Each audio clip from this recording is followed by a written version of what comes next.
En bel bonjour Pepla, je vous amène à la découverte d'un acteur de notre histoire martiniquaise. Reconnaîtriez-vous cette voix? On réfléchit pendant longtemps sur la question même de l'éthique. L'éthique. Moi, j'étais là un jour, on dit que l'éthique, c'est qui ça? Moi, je dis, l'éthique, c'est. Faut qu'on prenne un sous comme moi, divini, je sais Ishmael, je sais jeune maman là, et puis divini, c'est ça qui peut quand même exister. L'éthique, c'est prendre sur soi le destin d'autrui. Vous l'aurez reconnu, il s'agit de Garcin Malsa.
En bel bonjour Garcin, souplé, dis-nous qui mounouillé.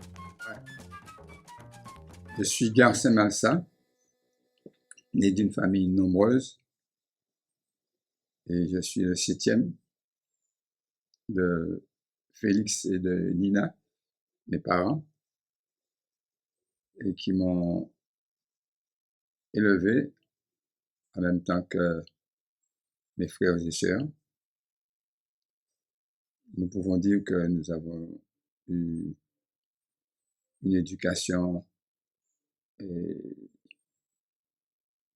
très très forte, bien surveillée de mes parents, Félix et Nina. Et je les remercie à chaque fois que je peux parce que c'est très très important pour moi. Et je me rappelle que pendant mon enfance,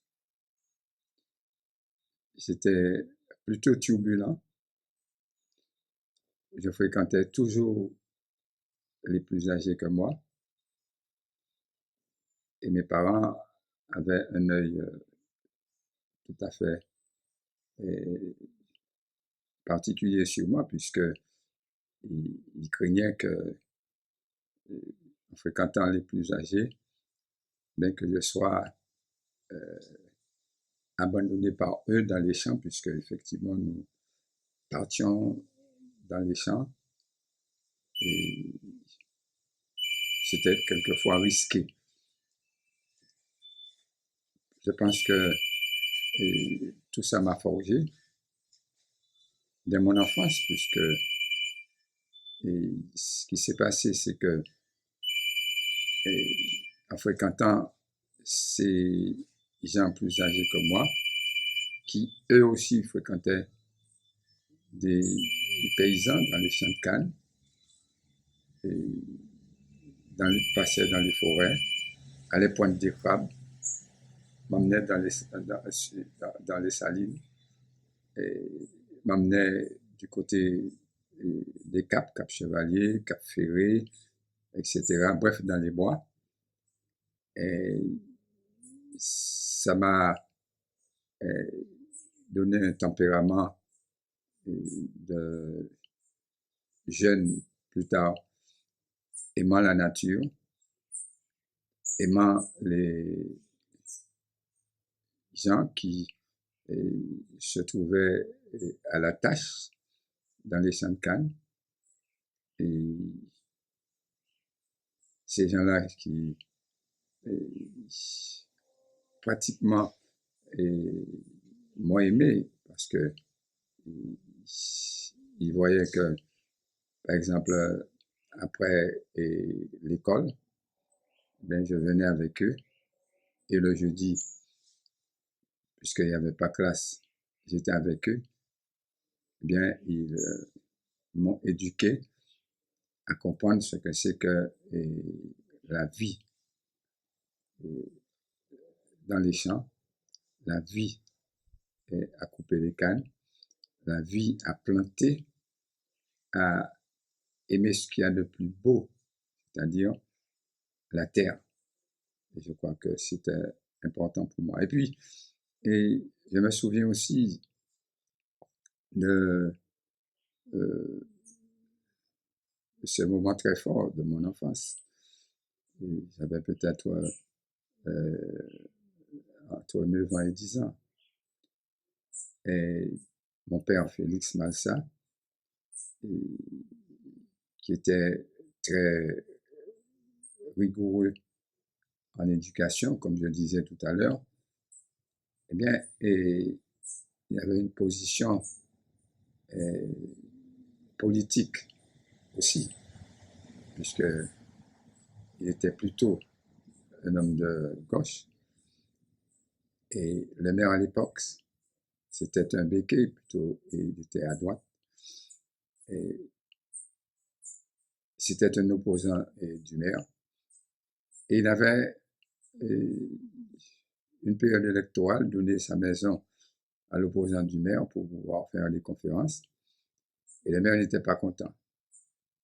Bon, l'opposant n'avait pas obtenu suffisamment de voix pour être élu, c'est le maire qui a été réélu. Et comme d'habitude, le lundi, nous nous réveillons pour aller prendre de l'eau. L'eau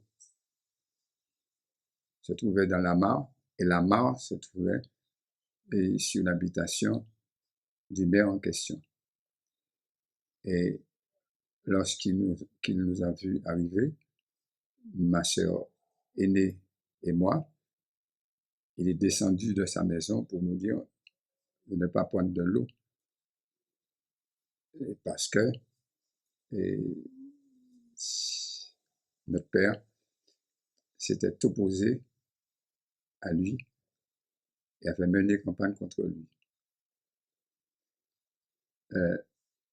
Alors que ma sœur avait déjà pris le seau d'eau pour partir, eh bien, il a demandé de jeter l'eau et ma sœur est partie avec moi, de me retourner à la maison, d'avoir raconté cette scène à mon père qui, très rapidement, est parti de la maison avec nous et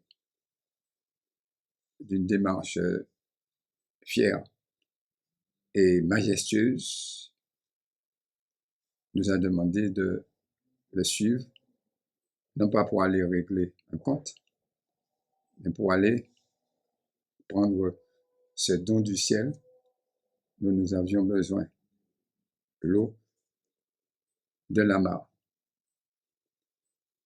Et lorsque le maire nous a vu arriver avec mon père et qui nous a demandé de prendre l'eau et qui nous a aidés à prendre le seau,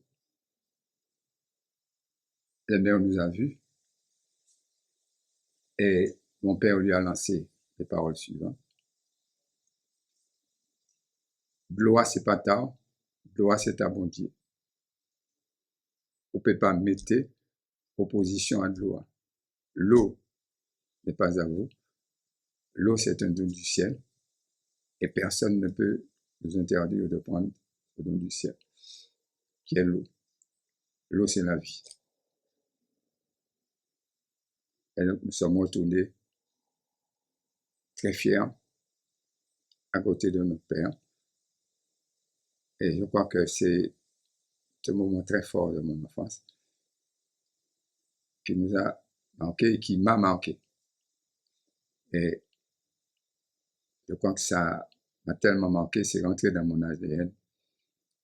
Et c'est sans doute cette scène qui m'a fait devenir à la fois écologiste. Je l'étais déjà un petit peu puisque je me baladais avec mes frères, mes sœurs, les aînés, et dans les forêts, dans les champs, j'aimais ça. Mais la question de l'eau en écologie, comme je l'ai posée lorsque nous avons créé la SOPAMA, l'Association de sauvegarde du patrimoine martiniquais, et n'est pas venu au hasard. Parce qu'effectivement, lorsque nous avons créé la SOPAMA, nous avons pris comme devise l'eau c'est la vie, mais ça a été quelque chose, un cri déjà venant de moi, mais certainement venant de mes ancêtres. Et cela m'a marqué toute ma vie et jusqu'à maintenant, puisque je suis un passionné d'écologie, un passionné de sauvegarde des écosystèmes, de la préservation de la nature, de la préservation de la vie des êtres vivants. Je pense que c'est très important. Alors, et ça m'a aidé et certainement dans le choix de mes études, et cette scène-là, puisque après mon bac, j'ai voulu faire de la pharmacie et puis j'ai bifurqué plutôt vers la biologie. C'était pas loin des études de pharmacie, mais les études de biologie, c'était beaucoup plus large. Et par conséquent, effectivement, ça m'a permis de mieux connaître à la fois l'homme en tant qu'être vivant, mais tous les êtres vivants et particulièrement les relations entre les êtres vivants entre eux. Je pense que c'est important. Ça m'a d'autant plus marqué cette scène puisque après mes études de biologie, j'ai fait effectivement une performance en faisant diplôme d'études approfondies en amélioration des plantes, c'est-à-dire tout ce qui est autour de la terre, la relation entre la terre et les plantes, la relation entre les plantes et les hommes, etc. Bref, on peut supposer que c'est tout ce qui comporte effectivement la relation de l'être dans le cosmos. Et ça, c'est important. Et cette partie de mes études, la fin de mes études a été marquée aussi par la compréhension de ce que c'est que la génétique, puisque pendant cette période, j'ai étudié de la génétique aussi. Donc, à mon retour en Martinique, et alors que je militais en France, ben, j'ai davantage accentué mon militantisme à faire en sorte que les plus jeunes que moi, je les aide à comprendre dans ma commune et les relations qui existaient entre les sociologiques même des gens dans la commune de Sainte-Anne. Et j'étais déjà dans la mouvance, ce qu'on pourrait dire, on disait à l'époque maoïste. Donc, je les ai certainement insufflé ce souffle maoïste, mais ils m'ont apporté aussi parce que ils m'ont aidé à mieux comprendre ce que je ne savais pas, puisque j'étais et je ne connaissais pas tous les quartiers de Sainte-Anne, même quand bien même je les avais fréquentés dans mon enfance. Eh bien, ils m'ont aidé à mieux comprendre effectivement les quartiers de Sainte-Anne. Et c'est à partir de là que nous avons structuré un groupe, notre premier groupe d'organisation indépendantiste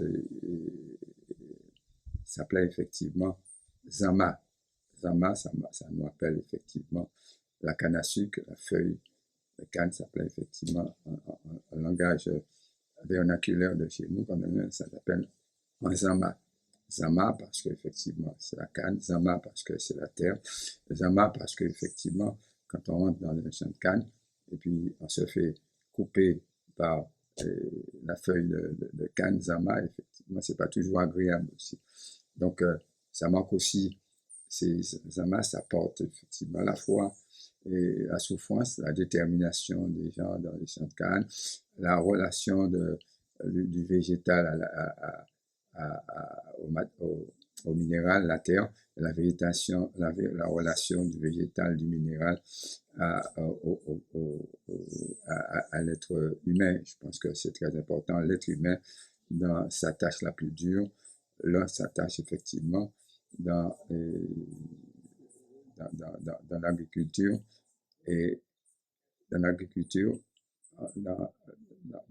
à comprendre et comment effectivement il faut produire et il faut effectivement chercher à nourrir l'autre. Donc je pense que c'est très important. Et c'est ça, c'est un peu ça, García Massa que je suis. Et puis bon, bien sûr, je suis père de famille, je suis de 5 enfants, fils, 4 filles. Et je suis aussi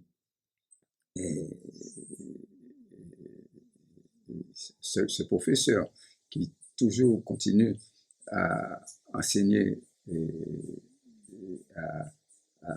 aux plus jeunes, à leur faire comprendre effectivement ce que c'est que la connaissance, comment accueillir effectivement de plus en plus la connaissance, comment s'élever et élever la conscience à partir de la connaissance, parce que c'est très important, puisque je l'ai fait pendant des années au lycée de Trinité, plus particulièrement, et je crois qu'effectivement, c'est un peu tout ça. Et García Massa, pour terminer, je suis à la fois cet écologiste formé dans la terre auprès des paysans, auprès des aînés, auprès de mes parents. Je suis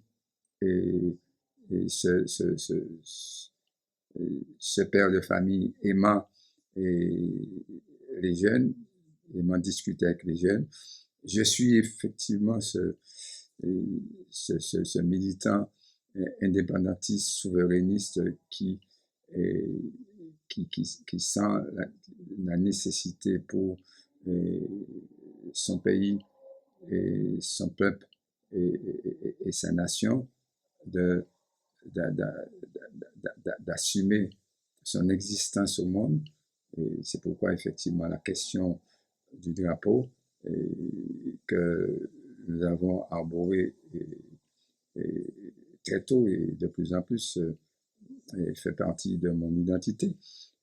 C'est partie de mon identité. Je suis effectivement celui qui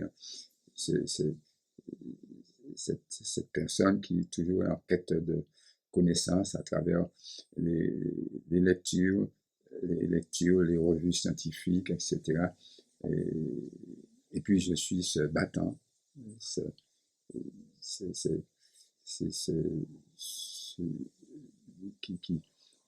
qui possède une énergie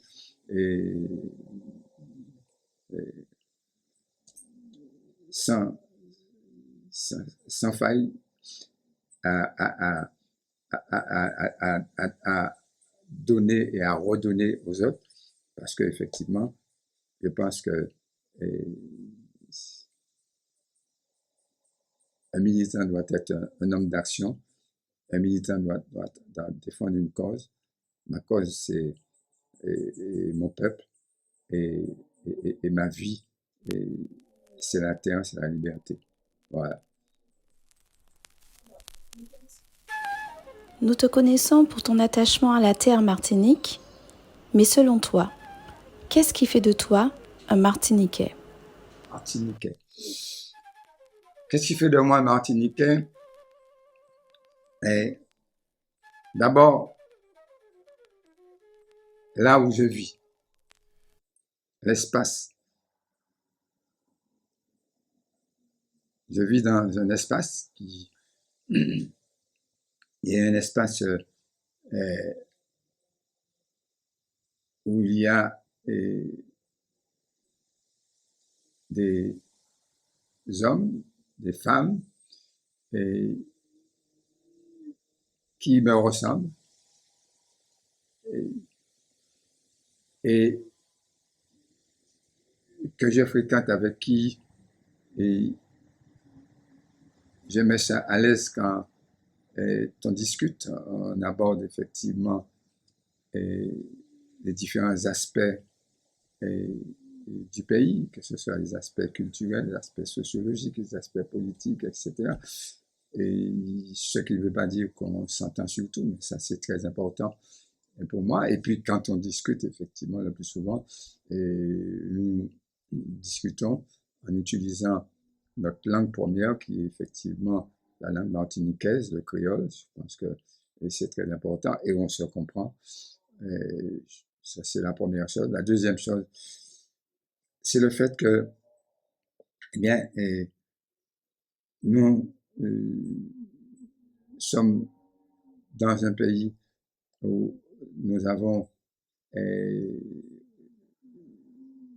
nous nous ressemblons non pas du point de vue de la morphologie seulement, du point de vue de la culture, etc., mais du point de vue de notre histoire, parce que effectivement, eh bien, tous ceux qui vivent dans ce pays et qui se sentent martiniquais et comme moi, effectivement, sont attachés à l'histoire de la Martinique, connaissent l'histoire de la Martinique, etc. Et peut-être pas dans ces détails, mais effectivement, connaître l'histoire de la Martinique. Et puis l'autre chose, c'est que, effectivement, ce qui fait de moi un Martiniquais, c'est que lorsque je regarde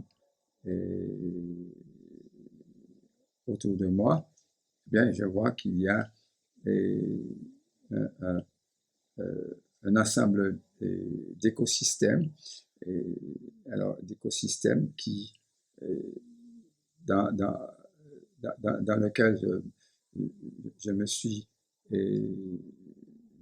forgé, je le disais pendant toute mon enfance, et dans lequel je me sens à l'aise. C'est ma niche écologique, quoi.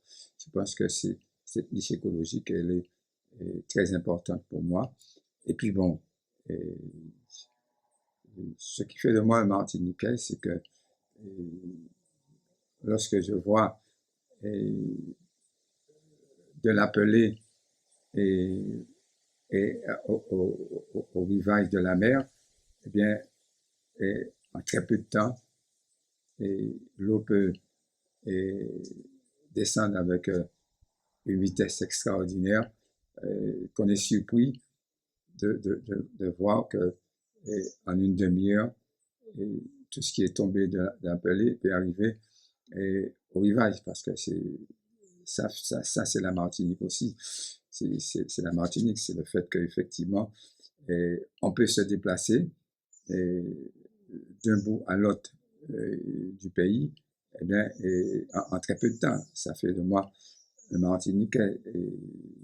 D'ailleurs, je comprends très bien qu'on puisse partir de Sainte-Anne et arriver à Grande-Rivière sans se plaindre. Et ceux qui se plaignent, effectivement, ont tort, puisque c'est un territoire exigu. Ça veut dire effectivement, en prenant l'exemple de l'Apelé jusqu'au rivage de la mer, veut signifier que effectivement nous sommes à la fois une île, mais une île avec et, ses caractéristiques géologiques et même topographiques, et même, j'allais même dire,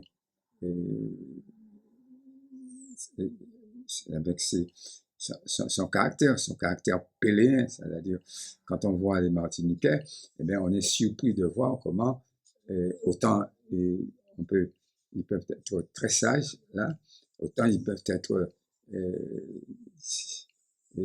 volcaniques et péléens, parce qu'effectivement, ça fait partie, c'est ça la Martinique.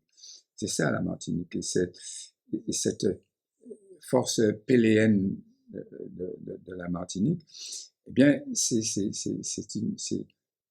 à la fois une puissance et,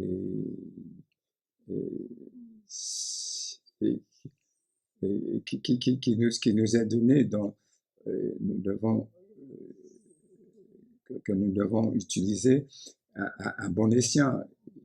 Et ça, et parce qu'effectivement, je regarde je reparle de l'appelé, mais l'appelé, si l'appelé est ainsi, c'est parce qu'effectivement, elle est entourée d'autres volcans qui sont peut-être pas aussi dangereux que l'appelé, mais qui font un ensemble. Et c'est cet ensemble, effectivement, qui nous attache. Et cet archipel d'îles, et tout ça, effectivement, ça, c'est la Martinique aussi. C'est la Martinique. C'est la Martinique avec ses composantes humaines, hein, avec c'est ceux qui sont des descendants d'Africains déportés, ceux qui sont qui, qui sont qui proviennent de l'Inde, qui ont été effectivement déportés pour la plupart, et ceux qui sont venus après, etc. Et voilà ce qui fait de moi un Martiniquais. Tu as milité toute ta vie, mais quel est l'objectif global de toutes ces luttes? L'objectif global de toutes mes luttes, c'est d'exister et de faire exister. D'exister, c'est-à-dire pas en tant que Garcin Massa, en tant qu'entité martiniquaise.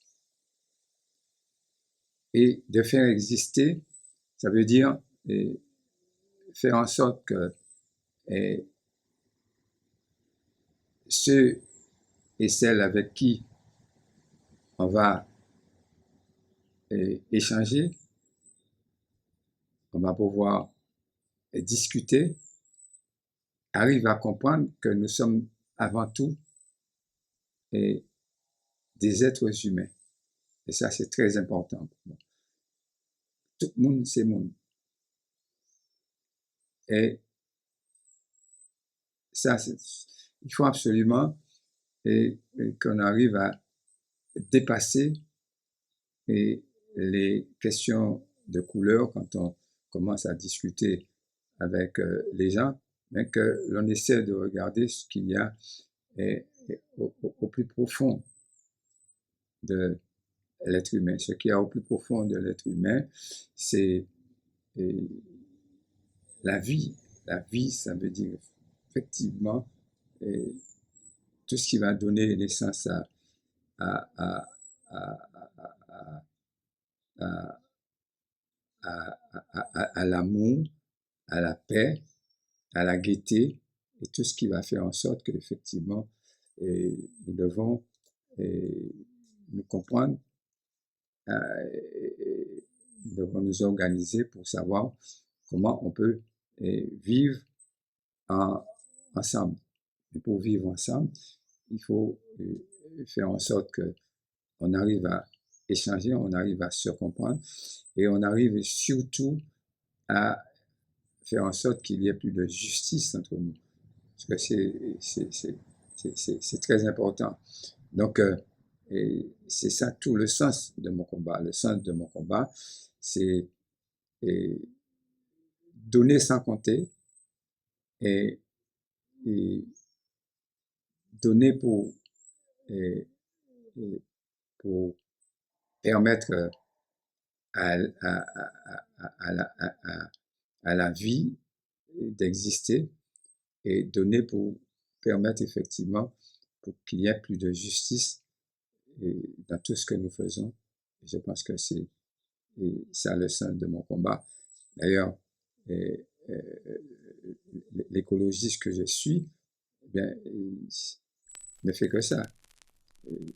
Et continuer à faire que ça. Je pense que c'est important pour moi. Si tu avais une baguette magique, quel avenir souhaiterais-tu à notre terre Martinique? Alors, si j'avais la possibilité d'être tout puissant pour faire en sorte que la Martinique soit un exemple pour les Martiniquais et pour le monde, eh bien, je puis dire aux Martiniquais, par ces temps de guerre, de catastrophes, de drames et naturels et non naturels, il faut absolument ne jamais baisser les bras. Il faut toujours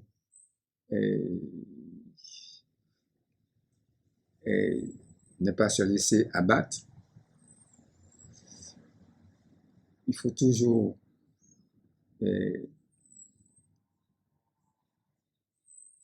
chercher à élever la conscience à travers la connaissance. Il faut toujours chercher à échanger, à transmettre et à faire en sorte que nous devenions, par notre travail, par notre détermination, par notre capacité d'inventer, de créer, et que nous restions dans la démarche de justice, et aussi d'amour pour la vie, parce que c'est très important. Et pour ce faire, eh bien, quoi de plus beau que d'avoir ce pays qu'est la Martinique d'aujourd'hui, avec toute sa biodiversité humaine, biodiversité végétale, biodiversité et même culturelle, etc. Eh bien,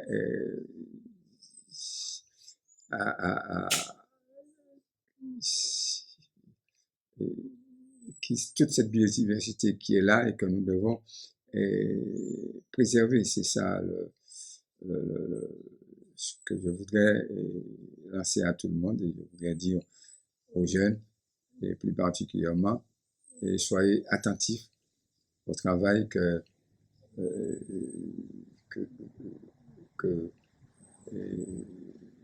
les aînés ont fait, même si ils peuvent être très critiques à leur égard.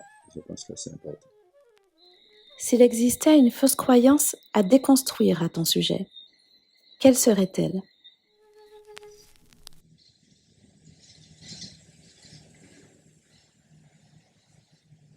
Je vais réfléchir. Je vais réfléchir parce qu'effectivement, tu me colles là un peu. S'il y avait une croyance à mon sujet,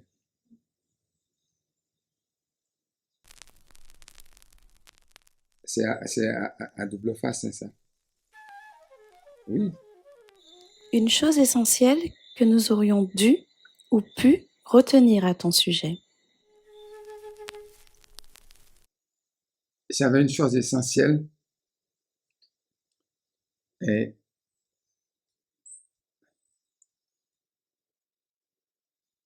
de mon point de vue, et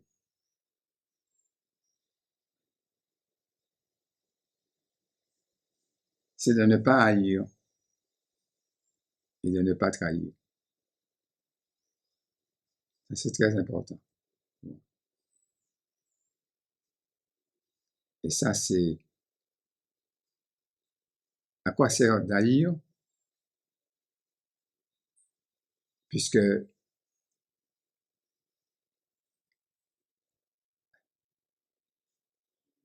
ma devise, c'est la vie. Et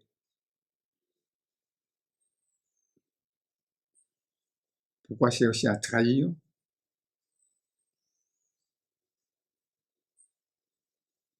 alors que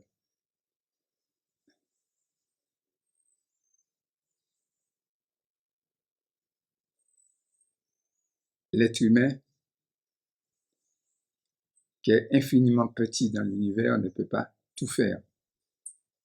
Il faut qu'il comprenne que, bien, et il ne peut pas avoir la toute-puissance de l'univers. Donc, pas chercher à trahir. Donc, et pour ne pas trahir, à chaque fois qu'on a un doute, il faut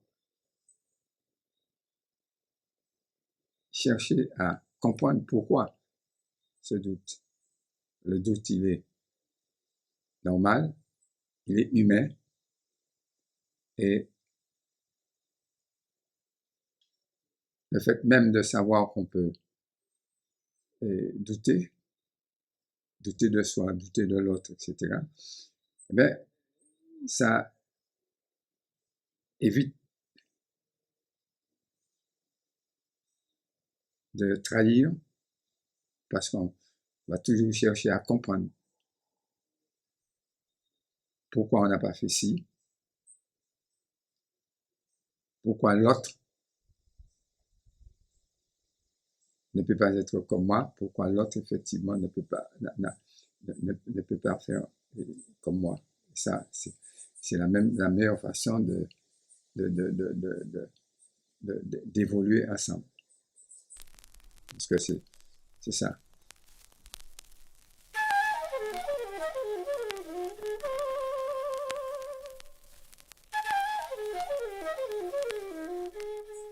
Est-ce qu'on revient sur la question de la croyance?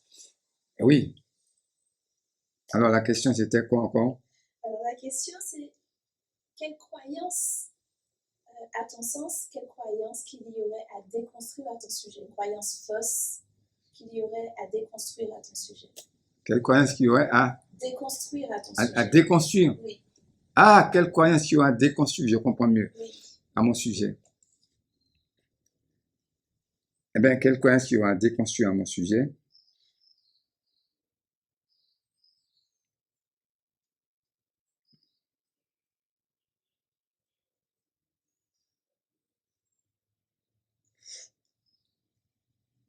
Moi, je pense que ce qu'il y a à déconstruire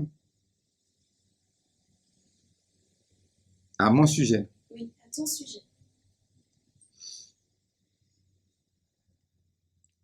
c'est de penser que je suis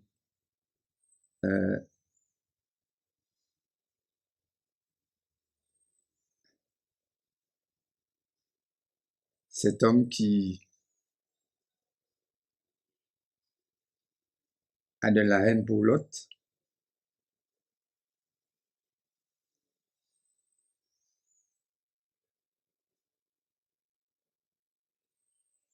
et qui est capable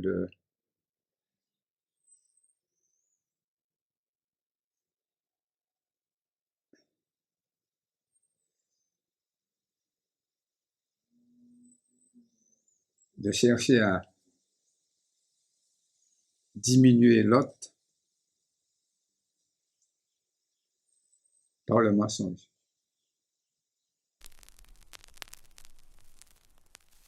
Voilà.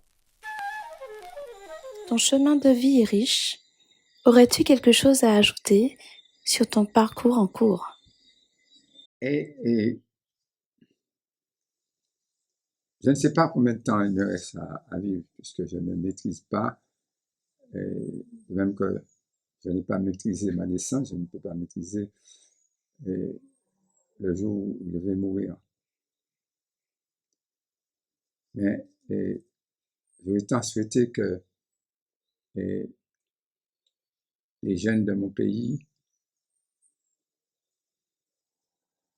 comprennent qu'ils ont entre leurs mains un pays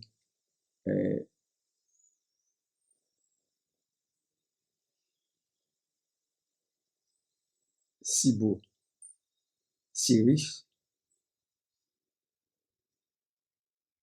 qui peut leur donner tout ce qu'il faut pour vivre bien, mais pourvu qu'ils comprennent qu'il ne faut jamais abandonner les valeurs ancestrales, tout en construisant leurs propres valeurs, certes, mais qu'il faut surtout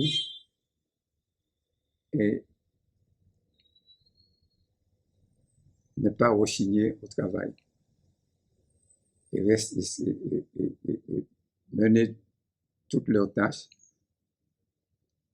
dans la solidarité et dans l'unité. Voilà. Merci, Anchaï Garçon. Ouais. Bon Dieu, fais-nous pour ça. Il pas nous en bois brûlé. Il pas moins puissant et moins bien résistant d'après les exploitants. Moi pas belle, il pas belle. Oh. Nous pas fait pour le luxe. En grand, en bel messi, ba messi garça malsa, qui a continué djoubake ba pays. Et moi qu'attends ça l'histoire pour payer ba nous fait vrai dans les archives, dans les archives. J'espère que cette interview vous aura permis de mieux comprendre l'homme derrière les luttes. Parole nous bout, à plus tard.